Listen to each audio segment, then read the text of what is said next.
The Postman of Dunkirk Act I. May 26, 1940. The beaches of Dunkirk stretch along the French coast, grey sand meeting grey water under grey sky.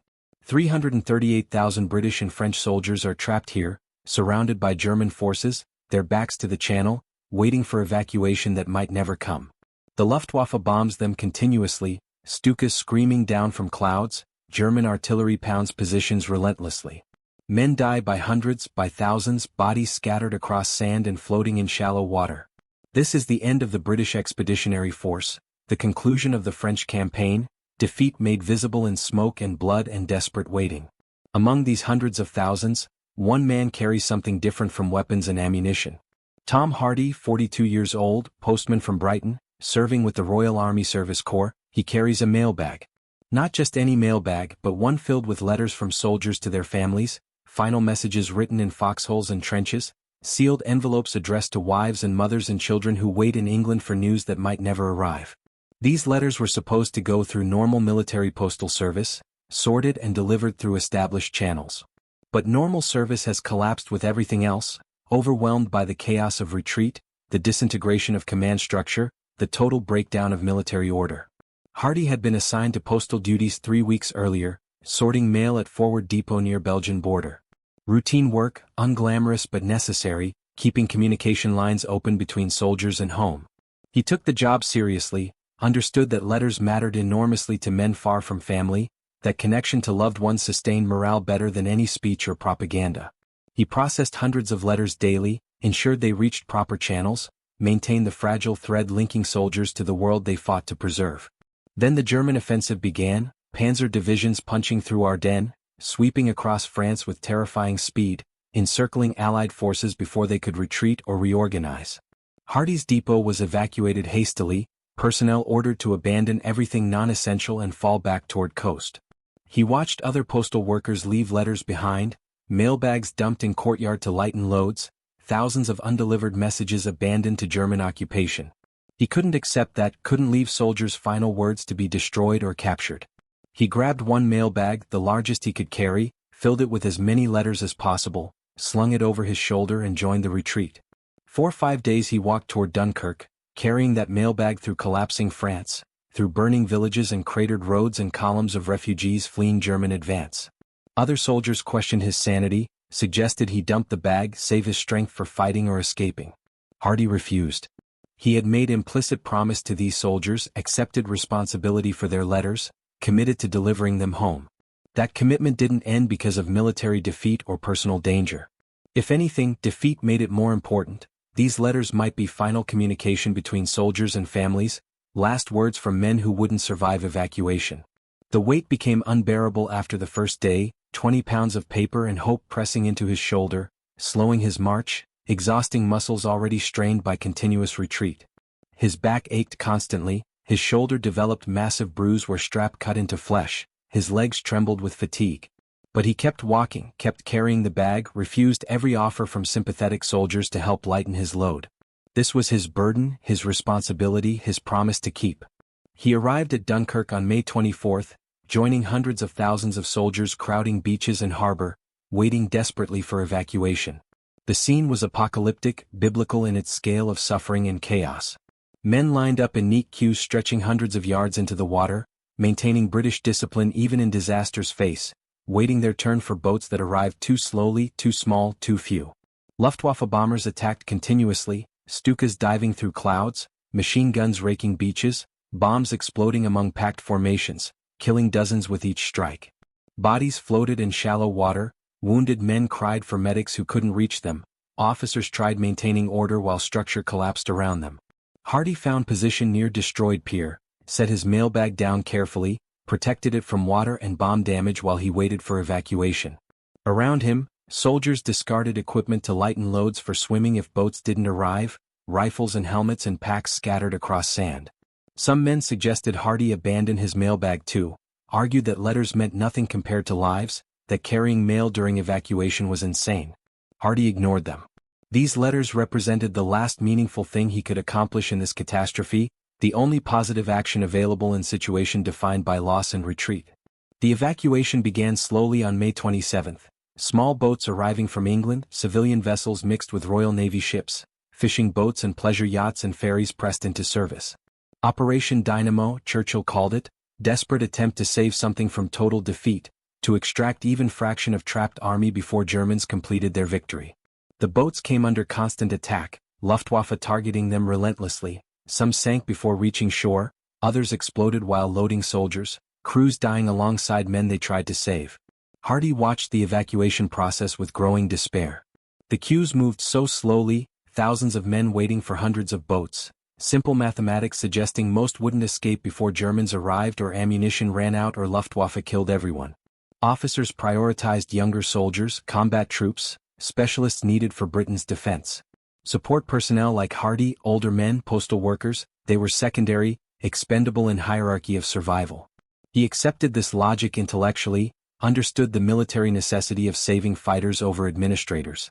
But acceptance didn't ease the fear, the knowledge that he might die here, that his mailbag might be lost, that soldiers' final letters might never reach home.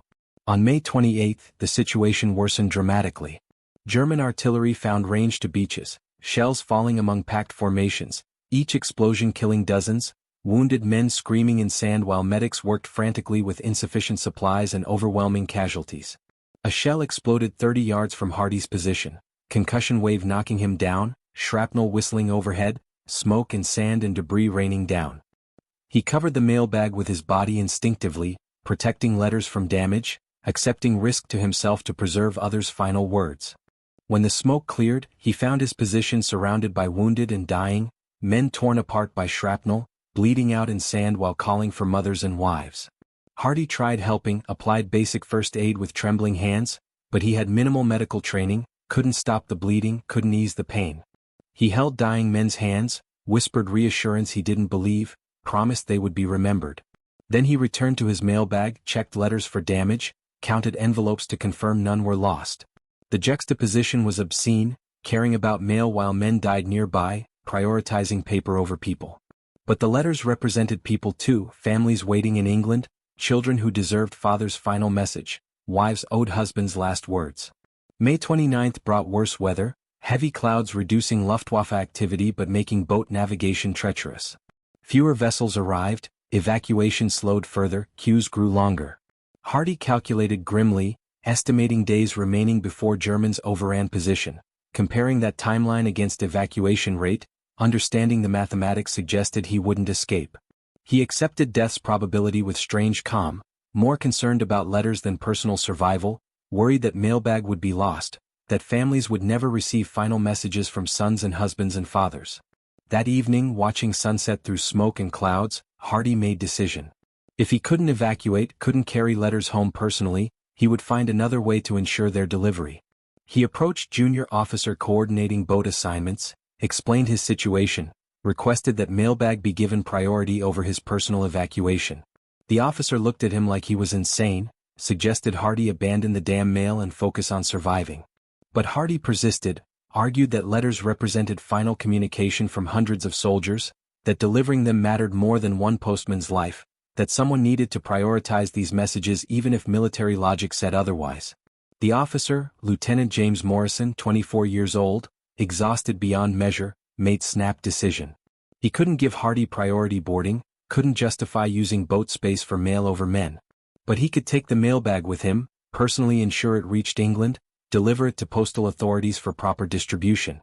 Morrison was scheduled for evacuation next morning, assigned to destroyer making final runs before German forces closed perimeter completely. He had room for the mailbag if Hardy surrendered it, trusted Morrison to complete delivery. Hardy hesitated. Surrendering the mailbag meant abandoning direct responsibility, trusting stranger to honor commitment, accepting that his role would end here on Dunkirk beaches rather than in England delivering letters personally. But keeping the bag meant risking total loss, gambling that he would evacuate before Germans arrived, betting everything on survival odds that looked increasingly impossible. Logic argued for surrender, for accepting that partial success was better than probable total failure. But something deeper than logic resisted. Hardy had carried this burden for 8 days, through collapsing France and apocalyptic retreat, protecting these letters through bombing and shelling in constant danger. Surrendering them felt like betrayal, like abandoning soldiers whose trust he had accepted, like admitting defeat on personal level even while military defeat surrounded him. The letters were his responsibility, his promise, his mission. He couldn't just hand them to stranger and hope for best. Morrison understood Hardy's reluctance, recognized the psychological weight of responsibility, the difficulty of surrendering control even when logic demanded it. He offered compromise. Hardy could write letter explaining the mailbag's contents and importance, attach it to bag, give Morrison explicit instructions for delivery. That way, if something happened during evacuation, if Morrison died or letters were lost, at least there would be record of what was attempted, explanation of why these messages mattered. Written instructions made handover more formal, less like abandonment, more like proper transfer of responsibility from one custodian to another. Hardy accepted this compromise. He found paper and pencil, sat in sand surrounded by chaos and death, wrote detailed explanation of mailbag's contents and significance. He listed approximate number of letters, explained they represented final communications from soldiers to families, requested formal delivery through postal service upon reaching England. He included his own name and unit, accepted personal responsibility for original decision to carry mail, explained circumstances that necessitated transfer to Morrison. The letter ran 3 pages, detailed and formal, establishing chain of custody like legal document, making transfer official through written record. He attached the letter to mailbag, secured it carefully, then handed everything to Morrison. The physical transfer was difficult, Hardy's hands reluctant to release strap, Morrison's grip uncertain as he accepted weight. For a long moment they stood there, 2 men holding mailbag between them, representing hundreds of undelivered messages, thousands of family members waiting in England for words that might never come. Then Hardy released his grip, stepped back, watched Morrison sling bag over shoulder and walk toward boat assembly area. The mailbag disappeared into darkness, carried by stranger toward uncertain fate. Hardy felt its absence immediately, lightness where weight had pressed into shoulder for 8 days, emptiness where purpose had sustained him through retreat and chaos. He had nothing now except himself, no mission beyond personal survival, no responsibility except staying alive long enough to evacuate.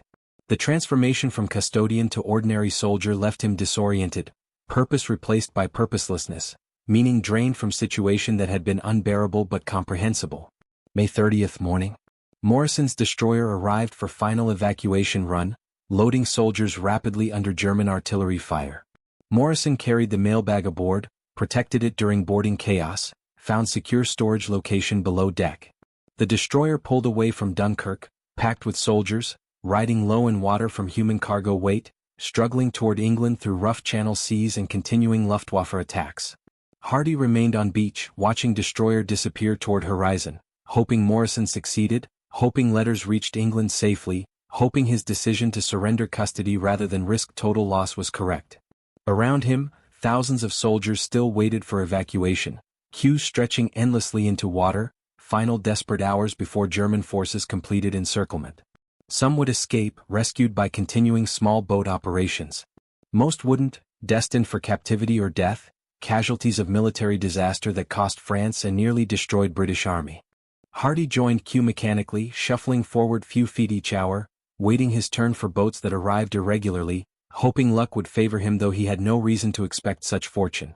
His mind kept returning to mailbag, wondering if Morrison's destroyer reached England, if letters survived crossing, if postal authorities received them and began delivery. He had done everything possible to ensure their safe transit, made rational decision under terrible circumstances, transferred responsibility properly. But doubt persisted, the fear that surrender had been mistake, that keeping bag despite evacuation odds would have been better choice. Hours passed in dreamlike suspension, time losing meaning in unchanging gray landscape of beach and water and waiting soldiers. German artillery found range again, shells falling among packed formations, men dying randomly, survival determined by meters difference in position, by seconds difference in timing. Hardy survived through pure chance, shells exploding left and right but never quite close enough to kill, shrapnel passing through space he had occupied moments before. Luck, random fortune, meaningless survival while better men died nearby. Evening approached, bringing darkness and confusion. The evacuation continued through night, boats arriving guided by burning oil tanks that marked harbor location, loading soldiers in darkness under German fire. Hardy reached water's edge finally, waist deep in cold channel, waiting for small boat to appear from darkness. His turn came near midnight, hands pulling him aboard fishing vessel crowded with soldiers, deck packed so tightly no one could sit. The boat turned toward England, engine straining under excess weight, making slow progress through rough seas. Hardy collapsed against railing, exhausted beyond measure, barely conscious, mind unable to process that he had escaped, that death's probability had somehow not materialized, that random fortune granted him survival when thousands around him died. The channel crossing took 3 hours, rough seas making small boat pitch and roll, soldiers vomiting over sides, everyone soaked and frozen and beyond caring. They reached Dover finally, morning of May 31st, pulled into harbor past wrecked destroyers and burning boats, evidence of evacuation's terrible cost. Hardy stumbled off boat, legs barely supporting weight, body demanding rest but mind focused on single question. Had Morrison's destroyer made it? Had the mailbag reached England? Were letters beginning their delivery to families who waited desperately for news? He needed to know, needed confirmation that his 8-day burden hadn't been wasted, that surrender to Morrison had been correct decision. He found British officer at dock, asked about destroyer arrivals, learned Morrison's ship had indeed reached Dover safely, had unloaded soldiers and cargo early morning May 30th. Relief flooded through Hardy, overwhelming emotion, tears streaming down his face as exhaustion and fear released finally. But where was the mailbag now? Had Morrison delivered it to postal authorities? Had letters begun moving through delivery system? Hardy needed certainty, needed to complete his mission by confirming successful handover. He found transport to postal sorting center in Dover, arrived exhausted and filthy, demanded information about military mail from Dunkirk evacuation. The clerks looked at him strangely, this wild-eyed soldier demanding details about letters, but they checked records, confirmed that Lieutenant Morrison had indeed delivered mailbag containing approximately 400 letters from Dunkirk soldiers, that contents were being processed for immediate delivery. 400 letters, Hardy thought. 400 final messages from men who might not survive evacuation, words that needed reaching families regardless of writer's fate. He had saved them, carried them through 8 days of hell, surrendered them at critical moment to ensure delivery, made right choice despite doubt and difficulty. The mission was complete. His promise was kept. The letters would reach home. Hardy collapsed then, body and mind overwhelmed simultaneously, consciousness fading as exhaustion claimed him finally. Medical personnel found him hours later, assumed he was casualty from evacuation, transported him to hospital for treatment of exposure and exhaustion. He spent 3 days recovering, sleeping mostly, body repairing damage from 8-day ordeal.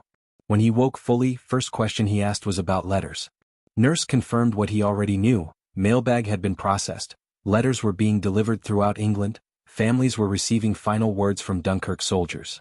The satisfaction Hardy felt exceeded anything he had experienced in his life, meaning beyond description, purpose fulfilled beyond expectation. He had accomplished something real and good amid catastrophic military disaster, had preserved human connection when everything else was being destroyed, had kept faith with soldiers who trusted him with their most important messages. The war would continue, more battles would be fought, more letters would need delivering. But these 400, the ones he carried from collapsing France to England, they were safe now, reaching families as intended, completing communication chain despite every obstacle and impossibility. The Postman of Dunkirk Act 2. June 1940. England struggles to comprehend what happened at Dunkirk, the scale of evacuation, the magnitude of loss, the miracle of survival mixed with catastrophe of defeat. 338,000 soldiers brought home, saved from certain capture or death, but France lost, British Army's equipment abandoned on beaches, German forces controlling entire European coastline. The propaganda calls it deliverance, miracle of Dunkirk, triumph of British spirit. But soldiers know different truth, know that evacuation was defeat disguised as victory, retreat sold as heroism, loss transformed through narrative into something bearable. Tom Hardy, recovered from exhaustion and released from hospital, reports to postal headquarters in London seeking reassignment. His commanding officer reviews his record, notes his presence at Dunkirk, his evacuation on May 31st, his physical fitness despite ordeal. Hardy expects assignment to normal postal duties, sorting mail at depot somewhere far from fighting, resuming unglamorous but necessary work of military communication. But his commanding officer has different idea, something unusual, unprecedented really, mission that requires specific man with specific experience. The 400 letters Hardy carried from Dunkirk, they created unexpected situation. Most were delivered successfully through normal postal channels, families receiving final messages from soldiers as intended. But 47 letters couldn't be delivered through standard process, addresses incomplete or illegible, recipients moved or deceased, information insufficient for normal delivery procedures. These letters sit now in special holding facility, undeliverable but too important to simply discard, final words from Dunkirk soldiers that deserve reaching families but can't through standard channels. The commanding officer explains Hardy's new assignment. He will personally deliver these 47 letters, travel throughout England tracking down recipients, conduct investigations to locate families, hand-deliver messages that postal service cannot. It's unusual assignment, enormous expenditure of time and resources for relatively small number of letters, inefficient by any normal calculation. But these aren't normal times, aren't normal letters. These are final messages from national disaster, communications that symbolize something beyond mere information transfer, that represent promise between soldiers and families that must be honored regardless of difficulty. Hardy accepts immediately, understanding instinctively that this mission extends his original commitment, completes work he began on French roads 8 days ago.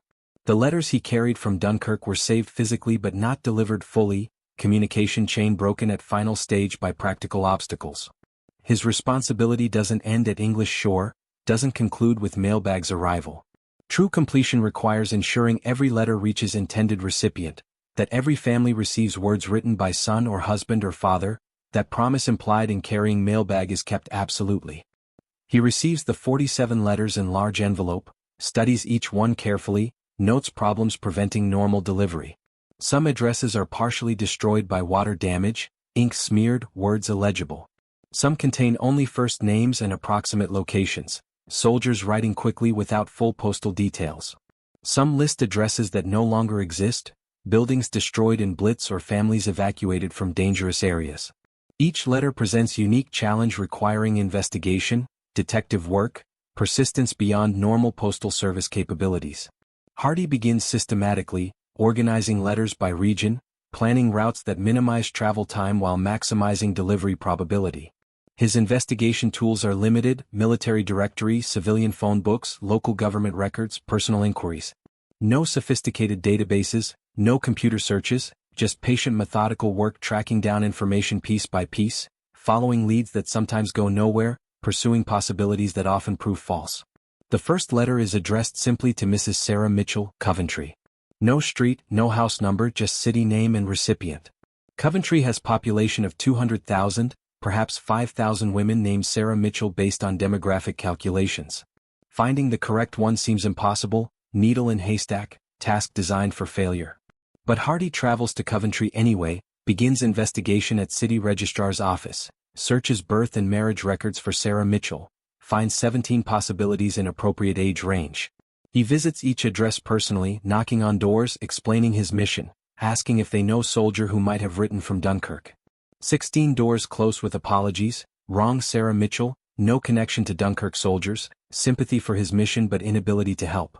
The 17th address, small house in working-class neighborhood, door opens revealing woman in her 30s, tired eyes, worn clothing, child visible behind her. Hardy explains his mission, mentions Dunkirk, watches her face transform, hope and fear mixing visibly. She is the correct Sarah Mitchell, wife of Private David Mitchell, postal soldier who served at Dunkirk, whose status remains unknown, listed as missing, no confirmation of survival or death. Hardy's arrival represents first concrete news in 10 days, first indication her husband lived long enough to write letter. She invites him inside with trembling hands, offers tea she can't afford, sits across from him waiting for envelope she both desperately wants and deeply fears. Hardy hands her the letter, watches her open it with shaking fingers, sees tears start flowing before she reads first word. The letter is brief, written hastily in foxhole near Belgian border, dated May 18, 8 days before Dunkirk evacuation began. David Mitchell wrote that he was safe, that he missed her and their daughter, that he hoped to come home soon but wanted her to know he loved them regardless of what happened. Standard soldier letter, nothing profound or poetic, just simple human words expressing ordinary love in extraordinary circumstances. Sarah Mitchell reads it 3 times, clutching paper like sacred object, tears streaming continuously. She explains between sobs that David's unit was reported destroyed during retreat, that casualty lists showed most men killed or captured, that she had assumed worse despite lack of confirmation. This letter proves he survived at least until May 18, that he thought of family before possible death, that his last conscious acts included writing these words. Whether he survived Dunkirk evacuation remains unknown, he's still listed missing, but this letter provides something more valuable than confirmation, provides evidence of love that transcends survival or death. Hardy stays an hour, answering questions about Dunkirk, explaining how he carried letters from France, describing evacuation chaos that might explain David's unknown status. He can't provide certainty about David's fate, can't promise happy ending, can only confirm that letter is authentic, that husband lived and wrote and cared enough to send final message home. Sarah thanks him repeatedly, gratitude overwhelming, explaining that letter is first tangible connection to husband in weeks of terrible uncertainty, that words provide comfort regardless of outcome. Hardy leaves Coventry feeling profound satisfaction mixed with sorrow, knowing he completed delivery but couldn't provide the certainty Sarah most wanted. This pattern will repeat 46 more times, each letter bringing relief and pain simultaneously, families grateful for final words but reminded of ongoing absence. The work is emotionally exhausting, constantly facing grief and uncertainty, delivering messages that comfort but cannot heal. But it's necessary work, meaningful beyond calculation, fulfillment of promise that transcends personal cost. The second letter goes to Newcastle, addressed to Mr. James Porter, father of Lieutenant Michael Porter, killed at Dunkirk according to official records.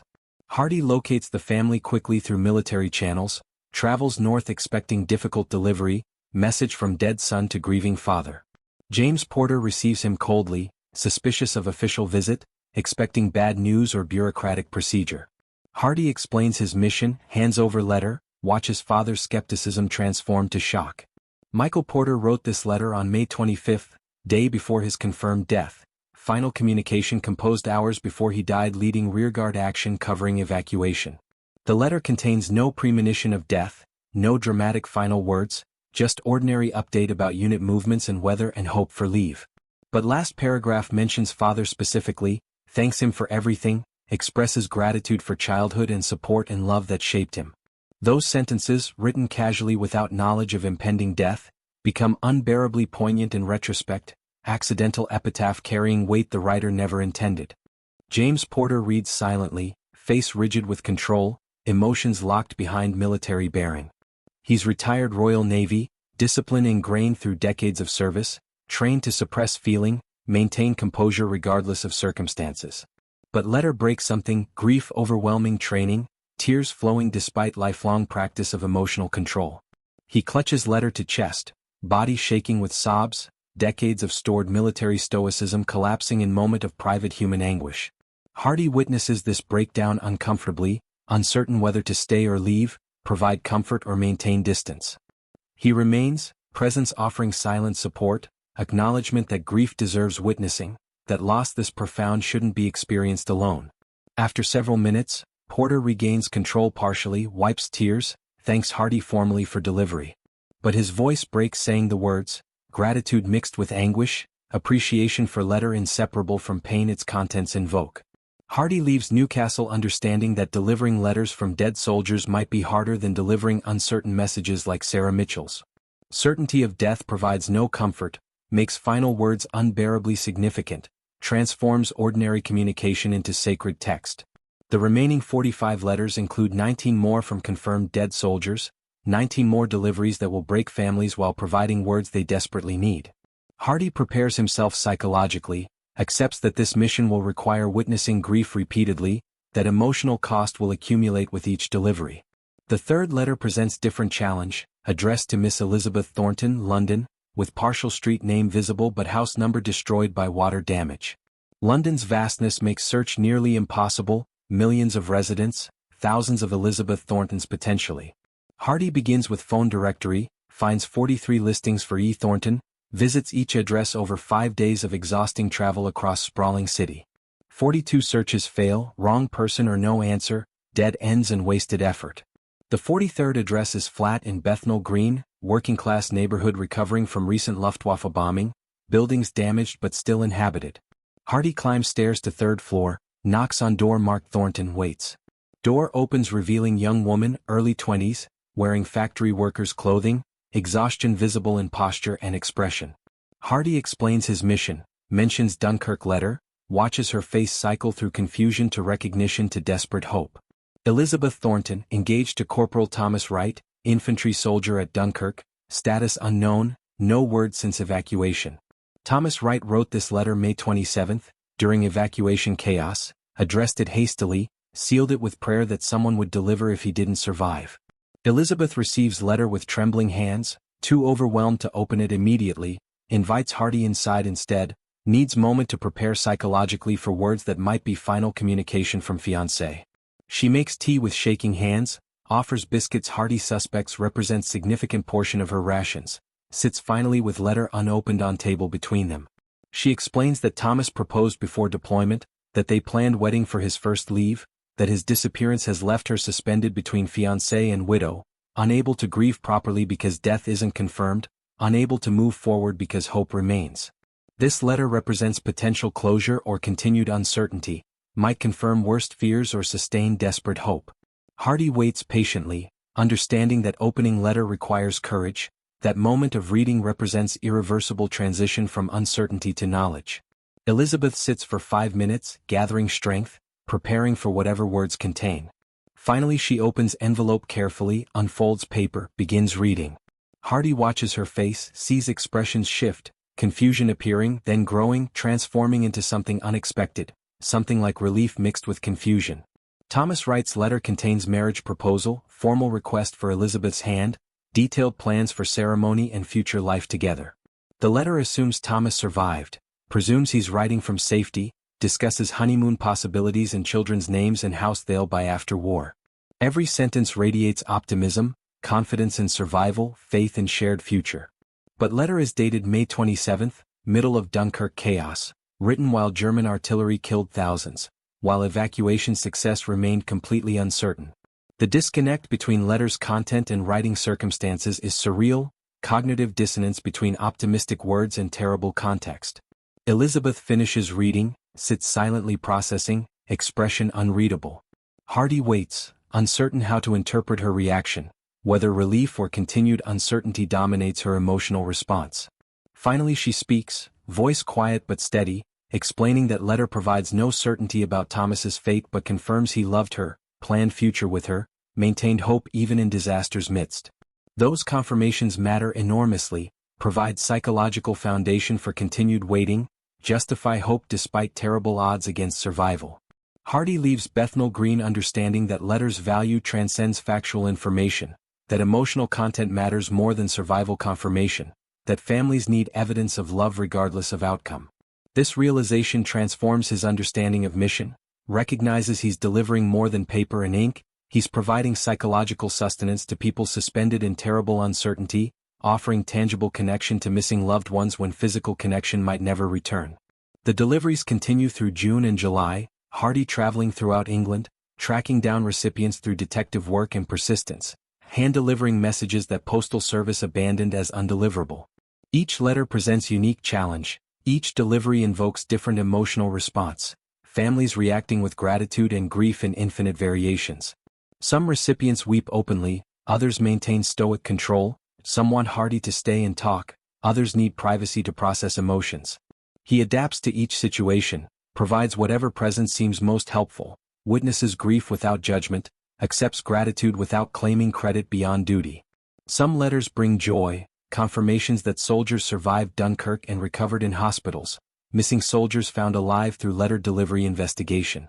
Hardy locates families who didn't know sons or husbands survived, delivers letters that prompt immediate reunion attempts, witnesses celebration mixed with relief as confirmation arrives that loved ones escaped death. These deliveries provide pure satisfaction, unambiguous success measured in families reunited and uncertainty resolved positively. But most letters bring mixed emotions, uncertainty continuing despite message delivery, families receiving words from soldiers whose fates remain unknown. These letters comfort but don't resolve, provide psychological support but no factual closure, leave families suspended in liminal space between hope and acceptance. Hardy learns to manage these situations, to provide what comfort he can without promising impossible certainty, to honor letters' emotional significance without pretending they answer questions only time will resolve. By August, Hardy has delivered 33 letters, 14 remaining, mission entering final phase. His superiors express satisfaction with progress, Note unprecedented effort expended on small number of communications. Question whether continuing makes practical sense when resources could serve larger military purposes. Hardy argues passionately for completion, explains that abandoning mission now would betray families waiting for letters, would invalidate all previous work, would break promise implicit in carrying mailbag from Dunkirk. His commanding officer accepts this logic reluctantly, authorizes continuation but emphasizes that Hardy's assignment must conclude by September, that military postal service cannot indefinitely dedicate personnel to individual letter delivery. Hardy intensifies efforts, works longer hours, travels more aggressively, pursues leads more persistently. The remaining 14 letters represent most difficult deliveries, cases where standard investigation failed, where recipient location remains genuinely unknown, where success requires exceptional effort and luck. He employs increasingly creative methods, contacts local churches and community organizations, places notices in regional newspapers, follows chains of personal connections through friends and neighbors and distant relatives. Some investigations succeed, breakthrough information appearing from unexpected sources, recipient locations discovered through persistence and fortune. 3 letters remain undeliverable despite every effort, recipients truly untraceable, addresses destroyed by bombing and families disappeared into evacuation chaos, no records surviving, no connections discoverable. Hardy searches for 6 weeks, exhausts every possibility, accepts finally that some promises can't be kept regardless of determination. These 3 failures haunt him: incomplete mission, broken commitment to soldiers who trusted him with final words. But 11 of 14 difficult cases succeeded, families located and letters delivered through extraordinary effort, success rate far exceeding reasonable expectations. September arrives, bringing Hardy's assignment to official conclusion. His commanding officer reviews results, commends his dedication, notes that 44 of 47 letters were delivered personally, success rate of 94% on cases postal service had deemed impossible. The 3 undelivered letters will be archived, preserved in case recipients ever emerge from war's chaos, held in perpetual readiness for delivery that might never occur. Hardy accepts this outcome reluctantly, understanding that perfection was impossible but wishing nonetheless that every letter had reached home. His commanding officer offers new assignment, return to normal postal duties, sorting mail at London Depot, routine work after 3 months of extraordinary effort. Hardy accepts, ready to resume unglamorous but necessary service, to process thousands of letters rather than deliver dozens personally. The individual delivery mission taught him that every letter matters to someone, that words on paper carry weight beyond measurement, that communication between soldiers and families deserves respect and effort regardless of military efficiency calculations. But before returning to Depot, Hardy makes one final delivery, unofficial, self-assigned, completing circle begun on French roads 3 months earlier. He travels to Dover, finds Coastal Command headquarters, locates Lieutenant James Morrison, the officer who carried mailbag aboard destroyer during Dunkirk evacuation. Morrison remembers Hardy immediately, recalls the desperate postman on Dunkirk beach, the madman who prioritized letters over personal survival, the soldier who entrusted mailbag with stranger rather than risk total loss. Hardy thanks Morrison formally, explains that mailbag reached England safely, that 400 letters were delivered, that promise was kept despite every obstacle and impossibility. He describes the 47 difficult deliveries, the families located and messages received, the grief and gratitude witnessed repeatedly. Morrison listens quietly, understanding that his decision to carry mailbag produced consequences beyond immediate evacuation crisis, that accepting Hardy's burden enabled communication that mattered profoundly to families throughout England. Morrison reveals something Hardy didn't know, confession that explains his willingness to help desperate postmen on chaotic beach. Morrison's younger brother died in France during retreat, killed before reaching Dunkirk, body never recovered. Morrison received no final letter, no last words, no communication beyond official casualty notification.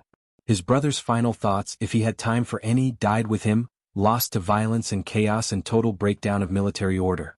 When Hardy asked Morrison to carry mailbag, Morrison saw opportunity to ensure other families received what his own family had been denied, to prevent loss of final words even if he couldn't recover his brother's. This revelation transforms Hardy's understanding of Dunkirk events, recognizes that Morrison's assistance wasn't random kindness but deliberate meaningful action, grief channeled into service, loss transformed into commitment that helped hundreds of families. The 2 men sit silently, sharing understanding that transcends words, recognition that war produces infinite variations of loss and courage, that meaning emerges from chaos through individual choices to help others despite personal pain. Hardy leaves Dover feeling complete, mission finished not just officially but spiritually, circle closed that began with decision to grab mailbag in retreating France. He carried letters because someone had to, because abandoning soldiers' words was unacceptable, because communication mattered too much to sacrifice for convenience. Morrison carried letters because his brother's words were lost and he could prevent others suffering same loss.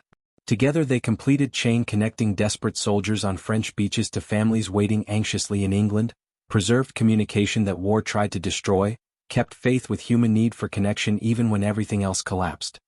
He returns to London, reports to Postal Depot, resumes sorting thousands of letters daily, unglamorous work that suddenly seems profound.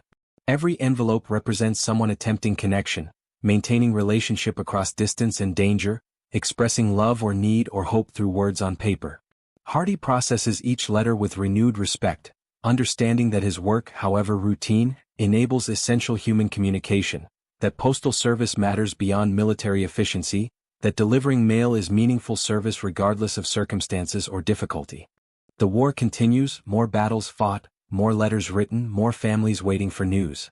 Hardy serves through it all, sorting mail in London Depot while Luftwaffe bombs city, maintaining postal service while civilization struggles to survive, processing communication that sustains morale and connection and humanity amid total war's dehumanizing violence. His brief adventure as individual letter carrier ends, but understanding it produced continues, shapes his approach to routine work, reminds him daily that every letter matters infinitely to someone, that his unglamorous service enables profound human connection. The Postman of Dunkirk Act 3. September 1940. London burns.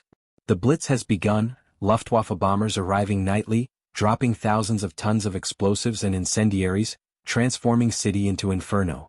Buildings collapse, streets crater, fires rage uncontrolled through entire neighborhoods. Thousands die, tens of thousands are made homeless, survivors shelter in underground stations while their world burns overhead. This is total war finally arriving on British soil, civilian population experiencing directly what soldiers faced in France, death falling from sky without warning or mercy. Tom Hardy works through the bombing, sorting mail in depot that shakes with each nearby explosion, processing letters while plaster dust falls from ceiling and windows shatter from concussion waves. The Postal Service maintains operations despite chaos, understanding that communication matters especially during crisis, that families separated by war need connection, that letters provide psychological sustenance when everything else is being destroyed. Hardy and his colleagues work through air raids, ignore sirens, continue sorting while bombs fall, commitment to service overriding personal safety concerns. The depot takes direct hit on September 23, incendiary bomb penetrating roof, igniting stored mailbags, flames spreading rapidly through wooden sorting stations and paper-filled rooms. Hardy is working night shift, alone in building except for two other sorters when fire erupts. Smoke fills rooms instantly, visibility dropping to zero, heat becoming unbearable within seconds. His colleagues run for exits immediately, self-preservation instinct activating, escape taking priority over everything else. Hardy follows initially, heading toward door, survival logic demanding immediate evacuation. But he stops at threshold, turns back toward burning building, makes decision that defies rationality. Thousands of letters are burning inside, messages from soldiers to families, communications that people desperately need, words that might be final contact between loved ones separated by war. The letters are just paper, easily destroyed, technically replaceable. But they're also irreplaceable human communication, thoughts and feelings that can't be recreated, connections that will be permanently severed if flames consume them. Hardy runs back into burning depot, covering mouth with wet cloth, squinting through smoke and heat, searching for salvageable mailbags. The fire is spreading rapidly, flames consuming sorting stations, roof beginning to collapse in sections, entire building minutes from total destruction. Rational calculation says everything is lost, that attempting rescue is suicide, that his death won't save letters already being destroyed. But Hardy isn't operating on rational calculation anymore, he's acting on commitment deeper than logic, promise to deliver mail that transcends personal survival concerns. He finds mailbags near undamaged wall, grabs as many as he can carry, staggers toward exit with lungs burning and eyes streaming. Drops them outside, runs back into building, retrieves more bags, Repeats the process despite smoke inhalation and exhaustion. Fire crews arrive, order him away from building, warn that roof is collapsing, that staying inside means certain death. Hardy ignores them, makes one more trip into Inferno, grabs final accessible mailbag, emerges just as section of roof crashes down where he was standing seconds before. He collapses outside, coughing violently, lungs damaged by smoke inhalation, clothing singed, eyebrows burned away, hands blistered from hot metal. Fire crews administer oxygen, check for serious injuries, prepare to transport him to hospital. But Hardy refuses evacuation initially, needs to confirm mailbags are safe, needs to count what was saved versus what was lost. 15 bags rescued, approximately 3,000 letters preserved. 25 bags destroyed, 5,000 letters consumed by flames, communications lost forever, families who will never receive words meant for them. The mathematics of loss haunt Hardy as medics finally convince him to accept hospital transport. 5,000 letters destroyed, 5,000 broken communication chains, families waiting for messages that burned to ash. He saved 3,000, significant number, meaningful preservation. But focusing on what was saved doesn't erase knowledge of what was lost, doesn't console families whose letters burned, doesn't restore words that fire consumed. Partial success feels like failure when measured against total loss. Hardy spends 2 weeks in hospital, treated for smoke inhalation and minor burns, lungs healing slowly, respiratory system recovering from damage. Doctors warn that his lungs are permanently weakened, that he'll never breathe quite normally again, that exertion will be more difficult for rest of his life. This physical consequence of his decision to run into burning building represents permanent cost, bodily damage that will affect every remaining day.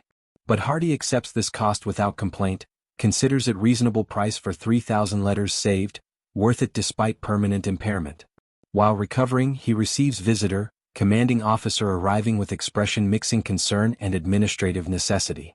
The officer commends Hardy's courage, acknowledges his dedication to postal service, notes that rescuing mailbags from fire represents extraordinary commitment to duty. But the officer also delivers difficult news. Medical board has reviewed Hardy's condition, determined that lung damage makes him unsuitable for continued postal service in London, that he cannot work effectively in an environment where bombing might produce smoke inhalation situations repeatedly. Hardy is being reassigned, transferred to rural depot far from cities and bombing, where his physical limitations won't compromise service effectiveness. Hardy receives this news with mixed emotions, relief at escaping London's continuous bombing mixed with disappointment at removal from meaningful work, safety purchased at cost of significance. Rural postal service lacks urgency of wartime London, processing letters from farmers and shopkeepers instead of soldiers and their families, routine work without connection to larger struggle. The transfer feels like demotion despite official explanation of medical necessity, exile to insignificance after brief period of profound service. But he accepts reassignment without protest, understanding that lung damage is real limitation, that continuing in London risks permanent disability or death if he's exposed to smoke again. The service needs healthy postal workers more than it needs damaged heroes, practical necessity overriding sentiment. Hardy packs his belongings, prepares to leave London for assignment in Sussex, coastal village named Alfriston, population 2,000, postal depot handling perhaps 100 letters daily. From sorting thousands of military communications in burning London to processing local mail in peaceful countryside, the contrast is absolute, transition from center of war to periphery of conflict. He arrives in Alfriston in October, finds village seemingly untouched by war, life continuing with pastoral tranquility that seems impossible given London's devastation. The postal depot is single room attached to general store, operated by elderly postmaster named George Williams who handles all mail personally, knows every resident by name, delivers letters on bicycle while chatting with neighbors about weather and gossip. Williams greets Hardy warmly, explains that volume doesn't require 2 postal workers but he's getting old, needs assistance with physical demands, welcomes help despite Hardy's damaged lungs. Hardy begins work expecting boredom and irrelevance, processing wedding invitations and business correspondence, delivering bills and advertisements, routine work lacking connection to larger war. But he discovers quickly that even small village experiences war's impact profoundly, that rural postal service involves delivering casualty notifications and letters from soldiers, processing communications that matter enormously to recipients even if volume is small. The scale differs from London, dozens instead of thousands, but individual significance remains identical, each letter mattering infinitely to person receiving it. His first week includes delivering telegram to Mrs. Helen Parker, notification that her son Robert, serving in North Africa, was killed in action. Hardy carries telegram to Parker farmhouse, knocks on door with dread, hands envelope to woman who knows immediately what it contains, whose face collapses into grief before reading words. He witnesses her breakdown, stands helplessly while she weeps, provides what comfort he can through inadequate platitudes and sympathetic presence. The experience is devastating despite familiarity. Observing grief never becomes easier regardless of repetition. But next day brings different delivery, letter from Robert Parker written 3 weeks before his death, delayed by military postal system, arriving after casualty notification in cruel timing reversal. Hardy delivers this letter to Helen Parker, watches her open it with trembling hands, sees emotions cycle through pain and comfort as she reads son's final words. Robert wrote about desert heat and missing home cooking and plans for leave, ordinary soldier letter containing no premonition of death, just casual communication that becomes unbearably significant in retrospect. Helen thanks Hardy for delivering both telegram and letter, explains that having Robert's words helps despite pain, that knowing his thoughts days before death provides connection stronger than official notification could offer. She asks Hardy to sit, makes tea, talks about Robert's childhood and character and dreams that died with him in African desert. Hardy listens patiently, understanding that witnessing grief is service as important as delivering mail, that presence during loss matters to people experiencing it alone. This pattern repeats through autumn and winter, Hardy delivering both grief and comfort in small measures, processing village's connection to larger war through individual letters and telegrams. The work is emotionally taxing despite small volume, every casualty notification personal in village where everyone knows everyone, every loss affecting entire community, grief spreading through shared connections and collective mourning. But letters from soldiers also bring joy and relief, confirmations of survival, plans for homecoming, expressions of love that sustain families through separation. Hardy develops relationships with village residents through repeated deliveries, learns their stories and struggles, becomes trusted figure who brings news both terrible and wonderful. His presence at door produces immediate emotional response, fear or hope depending on envelope's appearance, official telegrams bringing dread, personal letters bringing relief. He handles these responses with growing skill, provides appropriate presence for each situation, celebrates with families receiving good news, mourns with those receiving tragedy. December brings unexpected delivery, letter addressed to Hardy personally, forwarded from London Depot. He opens it with curiosity, finds message from Sarah Mitchell, the Coventry woman to whom he delivered first difficult letter back in June. Sarah writes that her husband David was found alive, recovering in military hospital after months listed as missing, wounded during Dunkirk evacuation but eventually recovered and returned to service. She credits Hardy's letter delivery with sustaining her hope during terrible uncertainty, explains that David's words gave her strength to keep believing he might survive despite terrible odds. This news provides Hardy with profound satisfaction, confirmation that his Dunkirk mission produced tangible positive outcome, that carrying mailbag from France and delivering difficult letters afterwards served real purpose beyond duty fulfillment. David Mitchell survived, partially because Sarah's hope sustained by letter kept her functioning during months of uncertainty, maintained family stability that David needed upon return. The chain of causation is indirect but real, Hardy's actions in May and June producing consequences that extended through months and affected real lives in measurable ways. More letters arrived through winter, updates from families to whom Hardy delivered difficult messages, thanking him for service that exceeded postal duty, acknowledging that his personal delivery made terrible news bearable through human presence and evident care. These letters reveal that his 3-month mission delivering undeliverable messages produced impact beyond immediate delivery, that families remembered him months later, that his service mattered to people beyond momentary transaction. Hardy responds to each letter personally, maintaining connections established through delivery mission, continuing relationship that began with handing envelope to stranger in grief or uncertainty. These correspondences become meaningful to him, evidence that postal service is ultimately about human connection not just information transfer, that his work matters because people matter, that delivering mail is fundamentally about enabling relationships and sustaining communities through communication. January 1941 brings news that transforms Hardy's understanding of his Dunkirk legacy. The 3 undelivered letters, cases where recipients couldn't be located despite exhaustive investigation, one of them finally reaches home. A woman named Margaret Foster contacts postal authorities, explains she evacuated from London during Blitz, moved to Wales with daughter, lost all possessions including address records, only recently re-established contact with previous neighbors. She believes letter might be waiting for her, written by her husband Thomas Foster, killed at Dunkirk according to official records. Postal authorities confirm letter's existence, forward it through proper channels, deliver it to Margaret Foster in Wales, completing communication chain broken by evacuation chaos. Margaret receives letter 9 months after Thomas wrote it, words from dead husband reaching her after months of grief and adjustment, unexpected message from beyond grave. The letter comforts and devastates simultaneously, provides final words she thought permanently lost, reminds her of love that death ended but doesn't erase. Margaret writes to Hardy personally, tracked his name through postal records, thanks him for preserving letter through Dunkirk evacuation and aftermath, explains that receiving Thomas's words brought closure she desperately needed, allowed her to process grief more completely, gave daughter tangible connection to father she barely remembers. Hardy reads her letter with tears streaming, understanding that his decision to grab mailbag in retreating France produced consequences that extended 9 months and saved communication that truly mattered.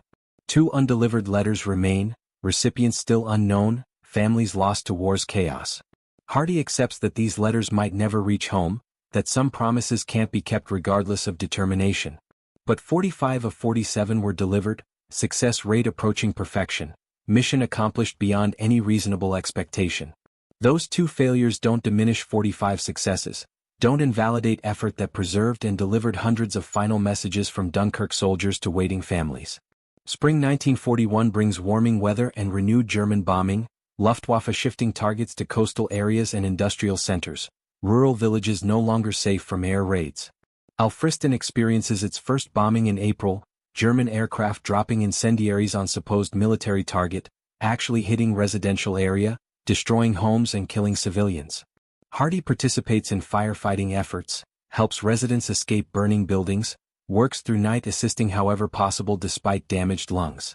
The bombing transforms his understanding of rural assignment, recognizes that nowhere is truly safe during total war, that significance isn't determined by location but by service provided regardless of circumstances.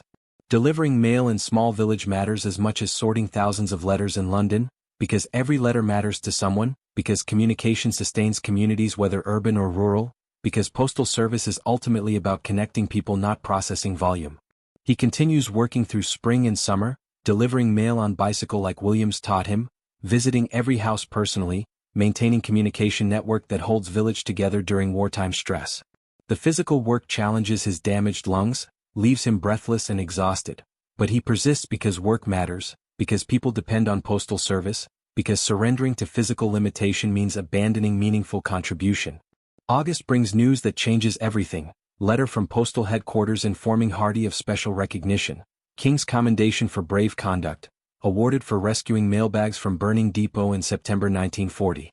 The citation notes his courage under fire, his dedication to postal service beyond normal duty requirements, his actions that preserved important communications despite personal danger. The commendation includes medal and official certificate, recognition that his service exceeded expectations and deserves formal acknowledgement.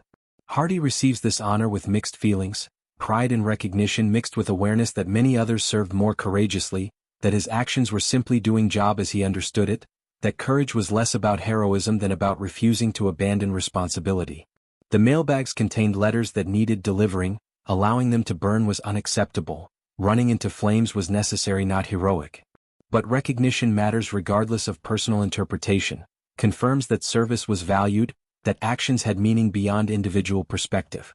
The village celebrates Hardy's commendation, residents organizing ceremony at church, presenting him with gift collection as thanks for postal service throughout difficult year, acknowledging that his presence and dedication contributed to community's resilience during wartime.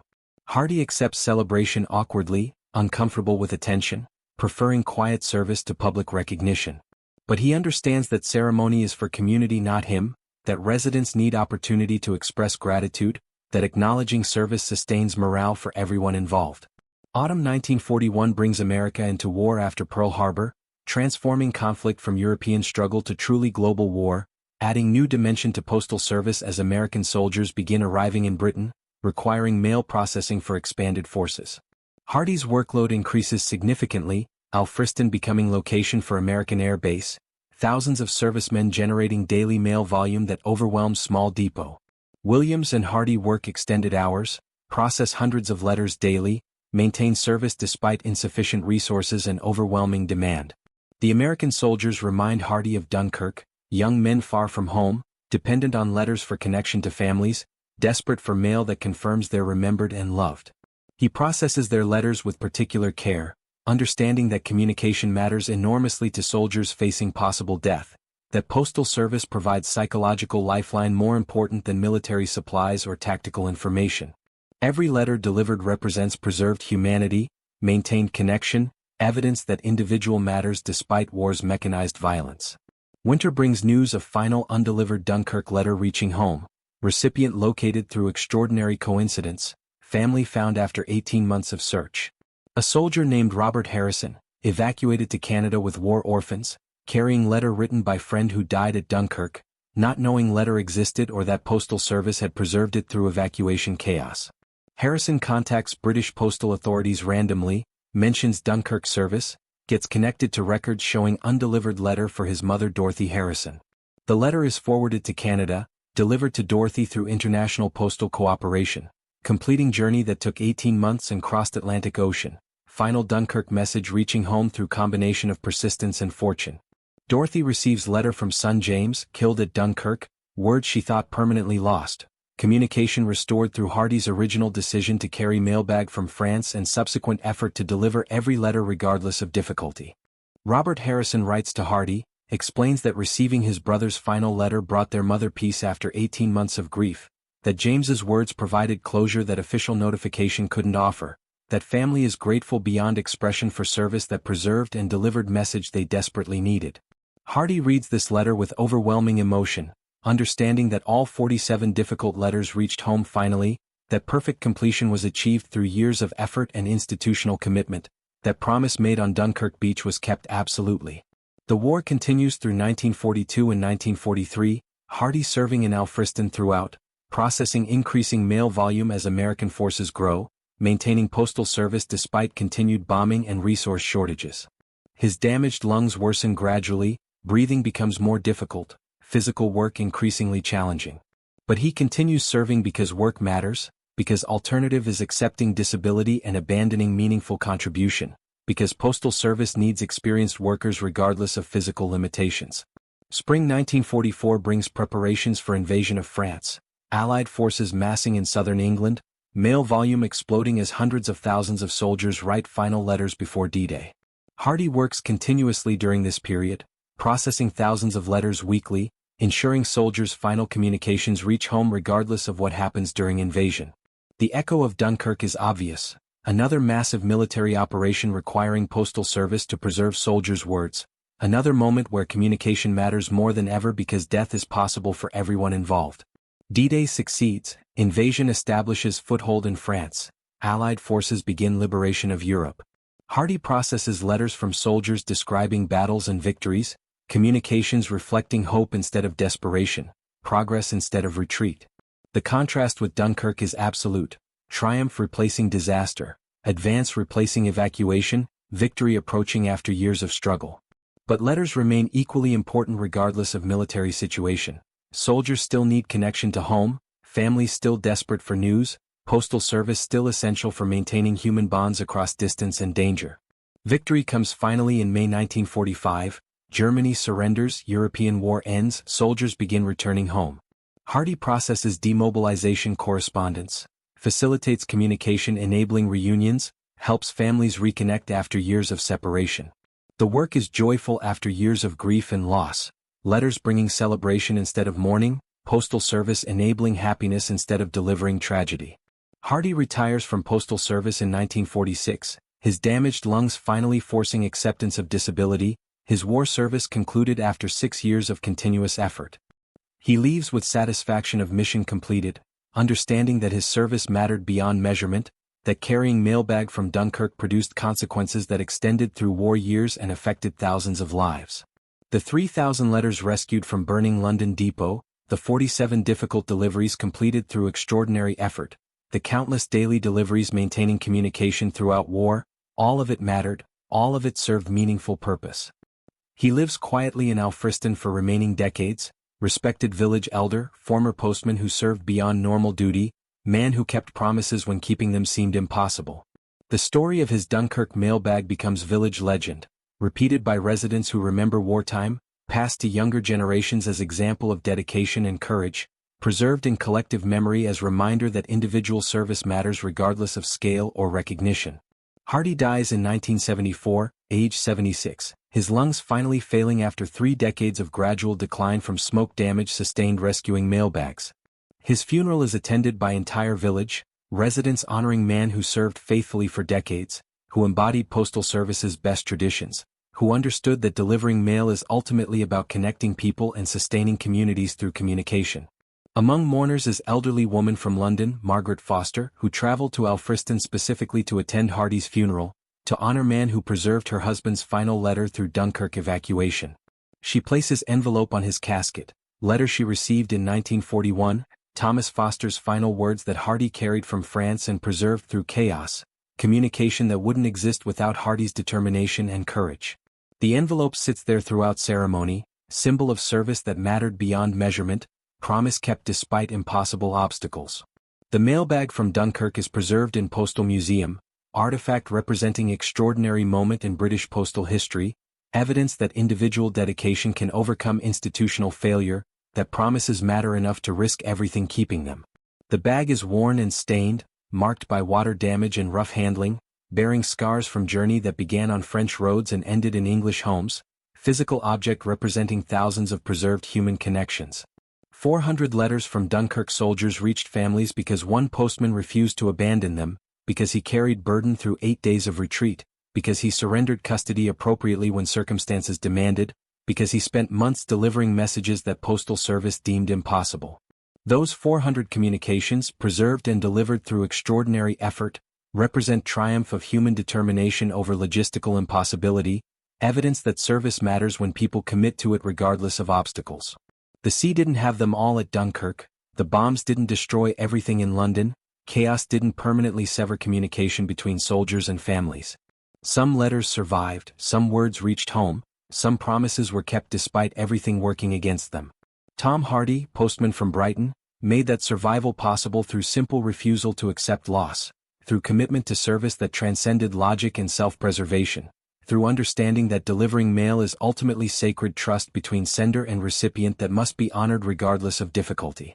His legacy lives in those delivered letters, in families who received final words because he wouldn't abandon mailbag, in communities that maintained connection because postal service continued despite bombing and chaos.